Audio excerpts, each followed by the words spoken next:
or make the hard choice. Make us tighten the belt now for us to have long-term stability in the future. And I am glad that is the route you have taken. And I want to request my fellow patriots, my fellow countrymen. It is very easy for a president to please the nation. Very easy. We may not even have to pay taxes. We may not have to do too much. But then what are the kind of countries that are in that kind of situation? And I want you to compare all the countries with very low taxation. We compare with their standards of life. And I agree, and you agree with me, the president has chosen the stability side. And after doing that, what is the situation now? Some of our peers in terms of countries, a country like Turkey, which is part of OECD countries, rich countries, their inflation rate is over 70%. Some of our neighbors here, and I can't mention names, their inflation is above 33%. As we talked last year, the inflation of Kenya is currently 7.9%. And it is headed even lower, and especially after the blessing of rains. And therefore, Mr. President, may I beseech you as a leader, I know that as a human being, I have to be compelled to do my bit. But your obligation is bigger than my wish now. And I plead with you, wewe ukwame hapo kwa future ya Kenya, kwa sababu in a year or two, Kenyans will appreciate the reason why we have to tighten our belts.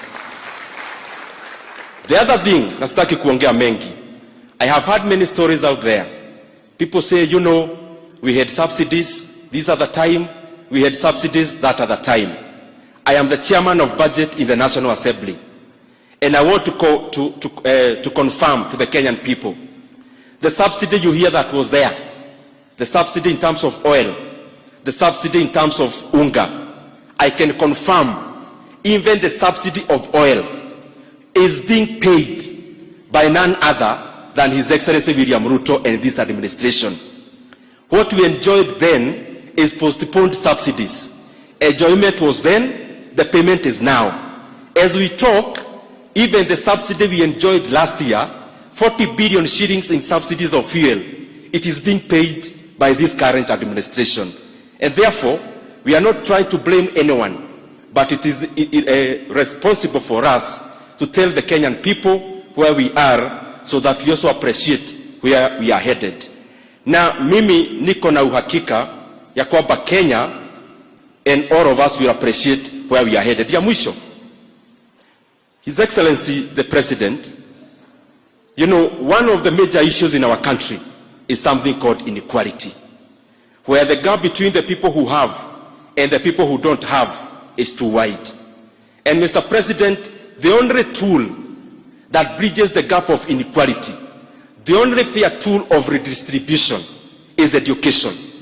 The other fair tool of redistribution is making sure the population, from those who have to those who don't have, are healthy. Mr. President, you need resources for all of us to go to school. Even the child of a person like me being brought up when I was young.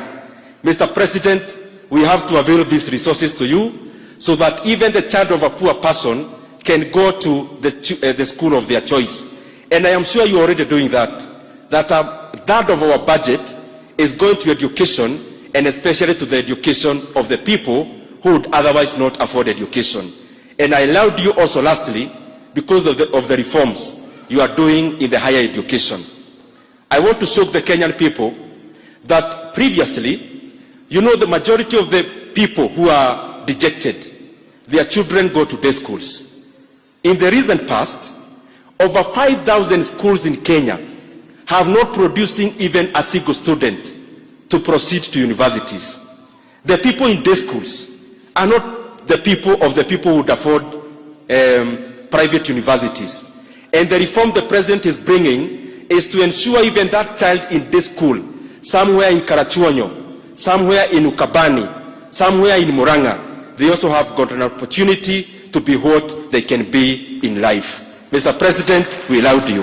Na hayo mengi, it is my singular honor and unprecedented honor to welcome the President of the Republic of Kenya, His Excellency William Samoei Ruto.